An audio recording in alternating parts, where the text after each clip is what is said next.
Welcome to another episode of Talking Ball with Pat Leonard, preview edition for week 2. Commanders, Giants. Logan Paulsen, the former Commanders or Washington and NFL tight end who now covers the team down in Washington, is going to join us to preview Jayden Daniels, the Dan Quinn defense, and how this matchup stacks up in the NFC East in a must-win for Brian Dable, Daniel Jones, and company. So we will get right to that fantastic interview. First, want to tell you about MyBookie. It is MyBookie's 10th year anniversary. They're rolling out the red carpet for bettors, big bets and big confidence with a risk-free Thursday bet. If your boosted bet doesn't hit, you'll get more money back. Right now, I'm focused on the betting line of this game. The betting line of this game started open at -2.5, Commanders favored. Now it is down to -1.5. It's moving towards the Giants. Interesting development there, especially coming off of week 1 where the Giants did not score a touchdown. Do the Sharps know something we don't? I am here every week to break it all down for you through MyBookie. MyBookie is here to help you cash in on every single moment. Turn that football knowledge into big-time payouts with MyBookie. Make your football season a winning season with MyBookie. Bet anything, anytime, anywhere. Also brought to you by Boom Chaga Mushroom Super Drink, a natural extract loaded with anti-inflammatory, immune-boosting antioxidants and heart-healthy compounds. You can easily pour this natural liquid supplement into any of your favorite drinks. I put mine in my coffee every morning and immediately feel the difference. I personally have felt a post-workout-like energy boost with Boom. Chaga also has the ability to lower cholesterol, reduce inflammation, and improve immune and heart health with its beta-glucans and antioxidants. Go to boomchaga.com today to place your first order. And if you use the discount code TalkingBall25 or access it through the QR code on your screen, you'll get 25% off your first subscribe and save order on the site. Right now, that means a month's supply costs you only $30. Start feeling the difference today at boomchaga.com. And brought to you by Estate 98 Coffee, an all-natural specialty coffee with no sugar that is convenient for coffee drinkers on the go. It takes me less than 10 seconds to make a delicious Estate 98 iced coffee and only a minute more to make a hot coffee or latte from this all-natural concentrate. Go to estate98.com/talkingball to get a special buy one, get one free deal. And now to our conversation with Logan Paulsen, previewing the Giants' trip to Washington. All right, welcome to another episode of Talking Ball with Pat Leonard, previewing the Giants Commanders Week 2 game down at Washington. Grateful to have former NFL tight end Logan Paulsen on the program.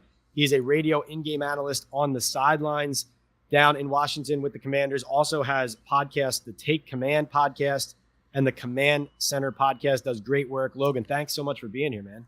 Thanks for having me, Pat. Looking forward to previewing this football game. No, me too. So I want to start off on the betting line, and here's why. It opened at -2.5, Commanders favorites over the Giants. It has moved toward the Giants, Logan.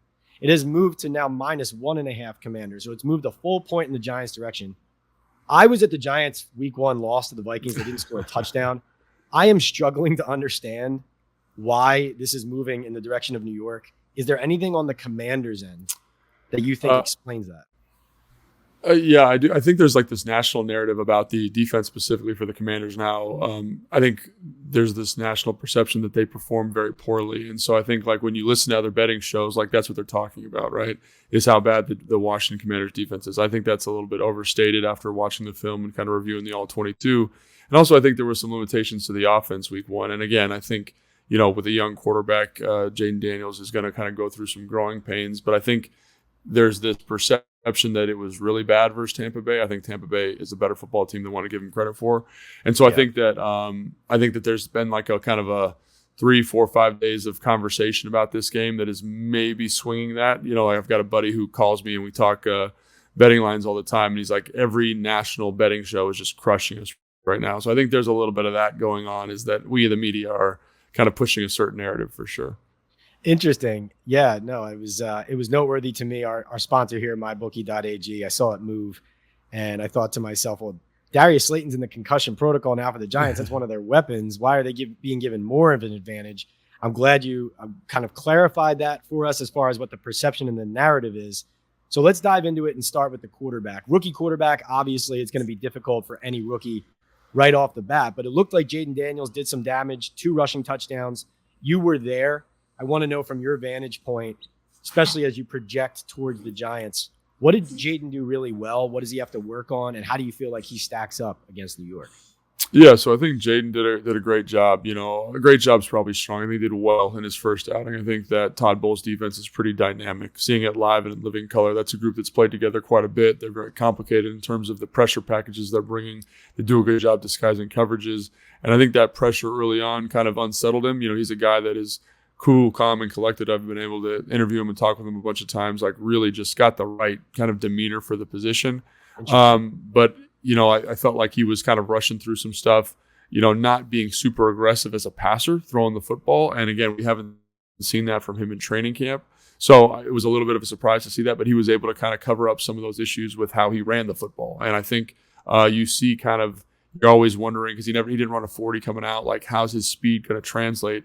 And he looked fast. He looked NFL fast. And, it just raises the floor of the offense. So I think looking back at the All-22, I think there was a lot of opportunities that if you were to talk to him, he'd say, yeah, I got to be more aggressive here with the football. And I think the matchup for him against the Giants is going to be really advantageous, because the Giants, while a very good defense and while a game plan defense, tend to be a little bit simpler in terms of coverage structure and disguise. Now, if I'm Shane Bowens, I'm going to be a little bit more aggressive in terms of the pressure I'm bringing. I'm going to spy the quarterback. I'm going to bring some line stunts, all that kind of thing. All the stuff that was effective week 1, I'm going to try and adopt some of that going into week 2. But I do think, again, the simpler coverage structures, the clarity in the back end, while challenging, I think will make it a little bit easier for Jayden Daniels to really uncork the football. That's a really interesting point by you, which is the Giants' plan should be to do something they haven't been doing all training camp. Yeah, really. Something that they're not coaching their players to do anymore. So that's pretty interesting. I do think Isaiah Simmons played no snaps in the first game. He's not happy. He's a guy who is athletic and is a good blitzer. So I would expect him to be involved more. Also, Jason Pinnock, their safety, who he's on the back end. He's up in the box sometimes, but like one of his best things he does, really the best thing he does, is blitz. So to me, I totally agree with you. That's what they should throw at him. But, like you said, it sounds like you're saying in camp he was throwing the ball deep and doing it well. Yes. And I saw him just miss that one to McLaurin too. Yes. That looked like a pretty good throw. I mean, it didn't miss by much. My question for you now is, it stuck out to me right away. You said you like his demeanor. And yeah. So how did he process like a loss? How did he process the fact? How did he react to, I didn't put the passing game on the field that I wanted to? Yeah, I think the thing about him that I love, and it's just great being, around him, is that he's so gosh darn competitive. Like in the preseason game, I forget, against the Jets, like they were losing, and he has to go back in the game because he wanted to win the preseason game. Like he is pretty locked in from a competitive standpoint. And again, like he's one of those guys, like when you're around him, you realize like why he's the second pick in the draft. Like people gravitate toward him. He's calm, cool, and collected. He hungers for greatness. Like he's the first guy in. Like it's the middle of the offseason. We're in OTAs, and he's getting there at 5:30 in the morning to prep and study and make sure he's on top of his stuff. So if there's anybody that's going to figure it out, it's him. And again, like he's such a tremendous athlete. He's got such arm talent. I'm not saying like he doesn't have the biggest arm in the world, but he can layer throws. He's got this lightning quick release. He's got great footwork in the pocket. So I think kind of once he settles in and gets used to the speed of the NFL game, I think you're going to have somebody who could be very special at the position. And again, like it's all developing. It's all got to kind of come together. But he's got all the traits you're looking for, and hopefully he figures it out sooner rather than later. Giants fans are going to have serious FOMO. They already know, obviously, that Daniel said, yeah, let's go up and get him. Like if he's turning it on in this home opener for Washington against the Giants, I mean, it's bad here already, Logan. Like it's going to get really bad. One thing, I saw he had 3 fumbles, but none lost. Was the ball security, like, is that an issue coming out, or was that not all on him? What? Yeah, I mean, two fumbles. I think one of them was a lateral that didn't get picked up. And again, that kind of speaks to that accelerated process. Like he kind of flew through his progression, threw the ball to the back. The back wasn't quite ready for it. And it was a lateral. He had one kind of in the plus 40 area of the field where there was a little bit of internal pressure. He stepped back in the pocket and wasn't great with the ball in terms of security. So again, like he's a young player. There are some issues you're going to have to navigate with ball security. He's getting used to the speed of the NFL game. Like after the Miami game in the preseason, he said, he kind of took a little bit of a hit on a quarterback design run. And he said, like, I'm just getting used to how fast everybody is and how quickly things close. And I think you saw that definitely with the second fumble. Like he thought he had more space in the pocket than he did. But again, like he's a guy that the more you watch him, the more you're around him, you realize that he's going to do everything in his power to make himself a better football player. And I think that's something that's really exciting. Is the usage of Eckler and Robinson in the pass game on these screen passes or dump offs, do you think that is going to continue against the Giants and beyond as far as what they're emphasizing in the offense? Or do you think Jayden was even taking those a little bit more because he's acclimating? Yeah, I think that's a really good question. I think obviously those are two of your better football players on the offense, Austin Eckler and Brian Robinson. I think you want to get them touches in the run game and the pass game. I think when you see Brian Robinson catch the football, he's 6'2", 6'3", he's 230 pounds, and he can run, and he moves with like really good dexterity. So is he that big, really? He's wow. big. He's big old hoss, man. And when you walk in the building, you're like, is that a defensive lineman or a defensive end? Oh, no, that's Brian. He's a big guy. And so you want to get him involved as a playmaker. So, like, I have no problem with him working the underneath stuff. Austin Eckler caught a check down that he turned into a 30-yard gain in the first game. Like, he is a compact, strong son of a gun who's played a lot of football. He's good at blitz pickups. Like, they're both really good players. And my objective or my motivation, if I'm Cliff Kingsbury, is to get good football players on the field. And the other thing about the running backs is they create and they draw really favorable coverage matchups, right? Because you're not going to put your starting corner on a running back. You're going to put a linebacker or a safety, and I think both those guys, Brian Robinson and Austin Eckler, can win that matchup. And with a young quarterback, you're always going to be hunting for those matchups. You know what I'm saying? And so I think, get those guys on the field as much as possible, not just in the screen game, but in the passing game in general. That's where I think Isaiah Simmons is a key for the Giants. And like I said, he didn't play at all in week 1, so it'd kind of be interesting to be relying on him a lot. But you probably remember Wink Martindale used him specifically, not only as a blitzer, but also to specifically cover running backs on third downs. Yeah. When they were there in Washington last year, he had the pick 6, obviously, to seal the game, 54-yard interception return.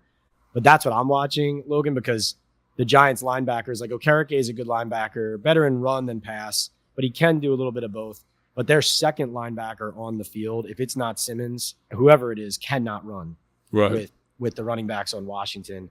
Was Eckler, did he only get 2 carries because they were behind? Or do you think it's going to be a bulk of Robinson because just he's a good runner?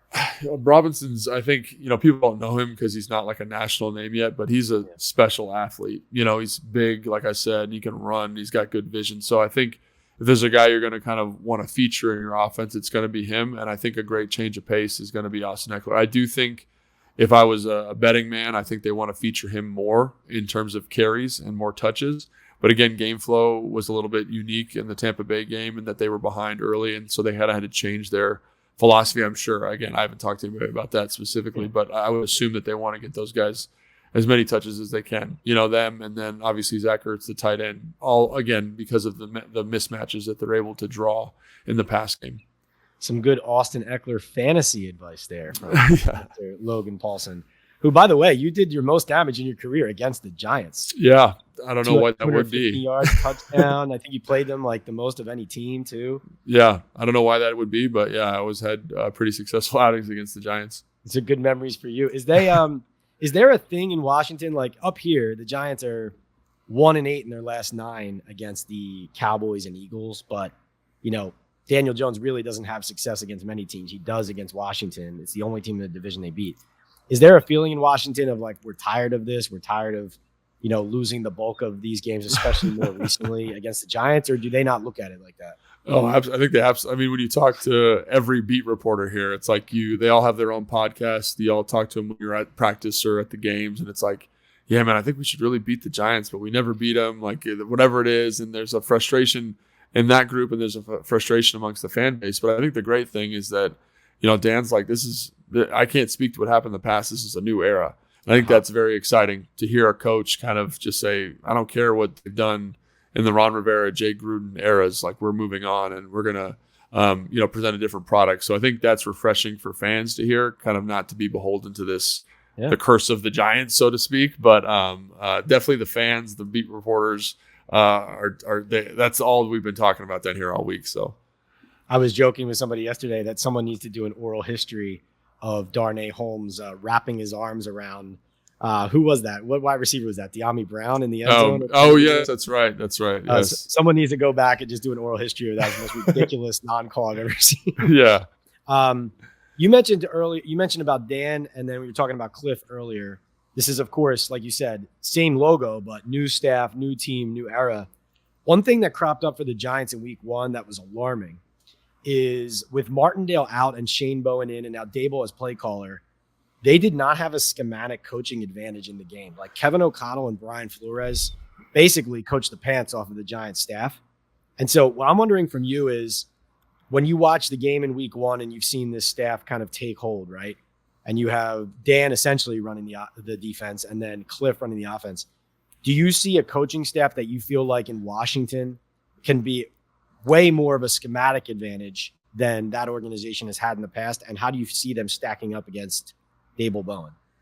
Yeah, I think obviously Joe Witt Jr. is calling the defense. It's Stan's defense in terms of like lineage, but Joe Witt Jr. is calling the defense. And we've had a very specific style of defense here in Washington for the last 4 years.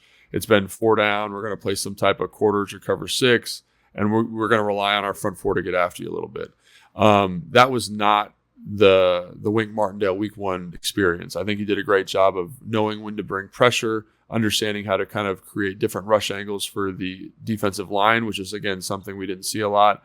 They played a little bit more aggressive man, a little bit more press man in certain situations than we'd seen, which was basically 0 prior to this, right? So I love the variety. I love the kind of different coverage structures. Again, there were some communication issues with some young football players in the back end that led to explosive plays. But I do think I'm excited about what that staff's doing. And I think the other thing that's exciting is they have a very clear defensively, very clear vision for who and what they want to be from an energy, effort, and compete standpoint. And that is also very refreshing. So again, like schematic advantage in the NFL, I think, obviously Dayball is an extremely bright dude. Kafka, I've always been impressed with how he calls plays. So I think they're smart. I think, that's the biggest line in the NFL is overreacting, excuse me, to week 1 football. Because like they're all good coaches. You know what I'm saying? They're all great coaches. Shane Bowen to me has been one of the best defensive coordinators in the NFL over the last couple of years because he's just able to pull water from stones. Like if you look at the talent down in Tennessee over the last 3 or 4 years, like that's been a tough group at times. And he's always managed to keep them competitive, especially in scoring metrics. Like, oh my gosh, he's been off the charts. So this is NFL, man. Those are competitive sons of guns. They're going to come out with their A game this week. And so I think every coach in the NFL, I mean, obviously there's exceptions to this. There's certain coaches I don't appreciate, but I definitely appreciate the Giants coaching staff. And I think that what Cliff's going to bring offensively will be different than what he brought week 1 because they're going to grow and mature. And I think Joe Witt Jr. is I'm very confident he's going to have that group ready to rock and roll. So I really can't wait to see the matchup and see all the wrinkles added after the week 1, I'd say disappointing performances from both teams. This interview with Logan Paulsen on Talking Ball with Pat Leonard is brought to you by MyBookie. It is MyBookie's 10th anniversary, 10th year anniversary, and they're rolling out the red carpet for bettors. Risk-free Thursdays, weekly no sweats, win-win bets all season long. Sign up now. You can literally double the cash in your account with deposit bonuses before you even place your first bet. If you're already a MyBookie.ag subscriber who's been playing on the site, there's a new loyalty rewards program. It's called MyBookie Plus, helps you unlock exclusive promotions, giveaways, and cash back into your account. Underdog upsets, backdoor covers, shootouts between contenders. MyBookie is there to help you cash in on every moment. Go to MyBookie to win this football season. Bet anything, anytime, anywhere. Also brought to you by Boom Chaga Mushroom Super Drink, a natural extract loaded with anti-inflammatory, immune-boosting antioxidants and heart-healthy compounds. You can easily pour this natural liquid supplement into any of your favorite drinks. I put mine in my coffee every morning and immediately feel the difference. I personally have felt a post-workout-like energy boost with Boom. Chaga also has the ability to lower cholesterol, reduce inflammation, and improve immune and heart health with its beta-glucans and antioxidants. Go to boomchaga.com today to place your first order. And if you use the discount code TalkingBall25 or access it through the QR code on your screen, you'll get 25% off your first subscribe and save order. Right now, that means a month supply costs you only $30. Start feeling the difference today at boomchaga.com. Talking about the offensive line in Washington for a second. You talked to Bobby Johnson yet about facing this team here? No, I have not talked to him yet. He seems like a nice guy, though. Do you know him at all? Is that? Yeah. He's classic O-line, like intense, loud, booming voice, loudest guy on the field when you're watching practice type thing. Players love him. Yet one of many. I mean, Logan, I know you're aware of this turnover up here, but like in New York, I think when Bobby got fired, they now hired Carmen Brasillo. He is their 8th O-line coach in a decade. Oh my gosh. So what happens here is they turn over the coaching staff, but the problems at root still exist, right? And so, he got a raw deal here. He was Daboll's guy. Yeah. And then, he ended up along with several others, getting scapegoated, and then a lot of other coaches left. But obviously an interesting potential revenge angle. But on the line specifically, you mentioned you think like the Giants defenses that play the Commanders should try to bring pressure even more so than what Bowen's used to. He does like to, however, send the front four at the offensive line and get pressure that way. Think of like, Saleh does with the Jets, for example. Yeah. So in your mind, I know we've only seen one game of football, but do you think Burns, Lawrence, Thibodeau, and whoever is coming with them is a problem for this Washington O-line? Because up here, the perception is the Washington offensive line is susceptible to a better game from the Giants pass rushers than they had against Minnesota. But how do you see it? Yeah, I mean, I think the Washington offensive line is somewhat underrated. It's like kind of on that crazy pendulum. Like they're not the best offensive line in football, but for some reason now everyone thinks of them as the worst offensive line in football. And I think one of the things I appreciated about Cliff, at least week one, is he did a good job of calling a game to keep those guys out of too many high leverage situations. And obviously when you have Jayden Daniels who can move around a little bit, you are incurring a little bit more risk for the offensive line, but you also promote an escapability. You know what I mean? And I think you saw that in week one. So when it comes to the defensive personnel, I mean, I think Dexter Lawrence is about as good as you get on the defensive line. He's the best nose guard in football. He's kind of in the top 5 in terms of disruptive players on the front. Like he's definitely a problem. And so in terms of guys you got to scheme around and understand where they're going to be, to me, he's the guy, when I watched the film from last year as well, that makes that defense go, right? He's going to create pressure. He's going to be stout in the run game. And, because of the way he compresses the pocket, I think he adds value to Thibodeau, who's been, to me, somewhat up and down in terms of pressure numbers. Obviously, his sack total last year was very, very high, but the pressure numbers don't seem to reflect or match statistically or analytically those sack totals, right? And obviously, Brian Burns has been a little inconsistent, I'd say. Like he's a good football player. You definitely see the athlete, the pass rush juice is live. And so I'm not going to say, I think basically what I'm saying is like, while Thibodeau, again, the pressure numbers don't reflect the production and Burns has been a little inconsistent, I think having Dexter Lawrence in the middle becomes incredibly problematic because the pocket depth, you lose pocket depth. And then those guys are just so prolific off the edge. I do think it can be problematic, but I think Cliff Kingsbury, it's back to my original point, can call an excellent football game and insulate those guys and keep them out of a little bit of trouble. Now, that's challenging, but that's why you get paid the big bucks to be the OC. Interesting. Very interesting. I think that's an excellent point you made about Kayvon Thibodeau, which is, you could say inconsistent or not production in one game. But what your point is, even when the sack totals are up, the pressure is not consistent enough. Right. He actually pressured the quarterback on only 1 of 20 pass rush snaps. That's tough. Against the Minnesota Vikings. That's the number 5 overall pick. By the way, you mentioned Dexter Lawrence. He's good friends with Clelin Ferrell. Is he really? On their Clemson days. That's nice. I forgot about that. On the defense over there in Washington. I was talking to him about that yesterday. He actually told me the Giants game ended earlier than the Commanders game on Sunday. So he went right to watching the game because it's the next opponent, but he was also watching Cleveland play because they're good friends. So that takes us to the defense. You mentioned this right off the bat when I asked you, why are people having more faith in the Giants right now? And you said this perception about the defense. So let's dive into that. You mentioned Joe Witt Jr. And his ability to be multiple, and it's a different defense, and you like how he calls the game. Personnel-wise, though, like we know up here, we know Jonathan Allen, we know Daron Payne, we know Bobby Wagner, even though he's older. We know the pedigree there at linebacker. But where is the perception that they are not a good defense coming from? And where do you think it can either get better or there are weaknesses that the Giants could attack? Yeah, I think when you look at that first game, I think you got to give a lot of credit to Liam Cohen, the defensive coordinator for Tampa Bay. I mean, he was excellent, like totally in his bag. He's kind of this Sean McVay, Kyle Shanahan disciple. They're in multiple different looks. He's adopting motions and shifts from Miami. Like they come out, they run a lot of wham and trap that really, I think, caught the Commanders off guard a little bit. And then because of the motions, because of the tight formations, it really challenged some of the man rules in the back end for our young secondary. Like, we're starting a lot of young football players. Emmanuel Forbes, second-year player. Quan Martin, second-year player. Mike Sanders still is a rookie. Obviously, he's been tremendous in training camp, but he's a rookie. So I do think that the rules and the communication in the back end wasn't where it needed to be, and it led to some explosive plays for Tampa Bay. So I think one of the things Dan has been emphatic about in his pressers this week is that was not who we want to be, and that's not what we want to be about from a communication standpoint. I think if you can get that communication cleaned up, they're going to be much more effective in the back end, because I think this staff, Benjamin St. Juice is the other corner on the field. He's a veteran. I think this is year 5 or 6 for him. Wow. I thought played some of his best football, like that I've seen him play. And again, he got burned for a touchdown by Mike Evans, but he was competitive. He was instinctive. Yeah, right. Everybody, right? So I do think that there is a lot of growing that the defense needs to do, which is why there's this narrative about them. But I do think they've got guys and coaches in place that can help those guys grow. So I'm really excited to watch this game against the Giants, because I think the Giants, when watching their offensive performance, had opportunities, but they just weren't as detailed as they could have been in terms of route spacing, route depth. Protections became an issue at some points in those games.